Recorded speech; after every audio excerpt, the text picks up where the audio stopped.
আসসালামু আলাইকুম প্রিয় শিক্ষার্থীরা, আজকের ক্লাসে আমার আলোচনার বিষয় হচ্ছে নবম শ্রেণীর জীবন ও জীবিকা এ বইয়ের ৬০ নম্বর পৃষ্ঠার কাজগুলো। শিক্ষার্থীরা, তোমাদের জীবন ও জীবিকা মূল বইয়ের ৬০ নম্বর পৃষ্ঠারে বেশ কিছু কাজ দেওয়া আছে। সমূল্যায়ন মানে নিজেকে মূল্যায়ন।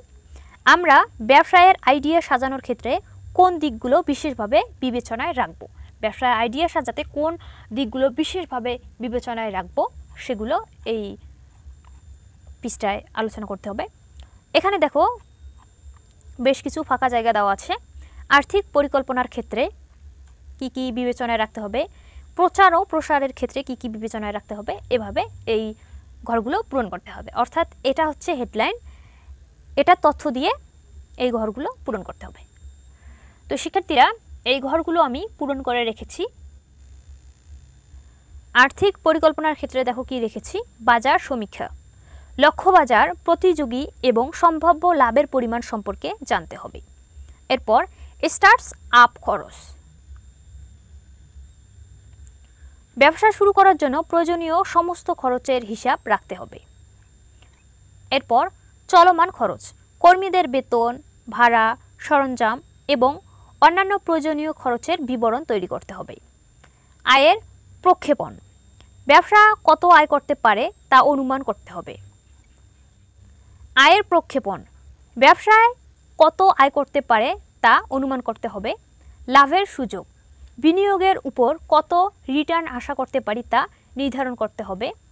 ঝুঁকি মূল্যায়ন, ব্যবসার সম্ভাব্য ঝুঁকিগুলো চিহ্নিত করতে হবে এবং সেগুলি প্রশমিত করার জন্য পরিকল্পনা করতে হবে। এরপরে ছিল প্রচার ও প্রসারের ক্ষেত্রে লক্ষ্যবাজার, পণ্য কাদের কাছে পৌঁছাতে চাই তা নির্ধারণ করতে হবে। বাজারজাতকরণ বার্তা, আমার পণ্য বা পরিষেবা কেন অনন্য তা তুলে ধরতে হবে। এরপর বাজারজাতকরণ চ্যানেল, আমার বাজারজাতকরণ বার্তা প্রচার করার জন্য উপযুক্ত চ্যানেল, সোশ্যাল মিডিয়া, বিজ্ঞাপন ইত্যাদি নির্বাচন করতে হবে। এরপর বাজেট, আমার প্রচার ও প্রসারের জন্য কত টাকা খরচ করতে পারবো তা নির্ধারণ করতে হবে। এরপর সর্বশেষে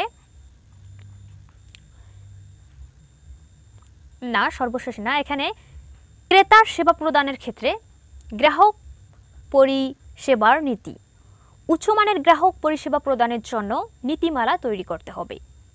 এরপর যোগাযোগ চ্যানেল, গ্রাহকদের সাথে যোগাযোগ করার জন্য সহজ উপায় প্রদান করতে হবে। সমস্যা সমাধান, গ্রাহকদের অভিযোগ এবং সমস্যা দ্রুত ও কার্যকরভাবে সমাধান করার জন্য একটি ব্যবস্থা তৈরি করতে হবে।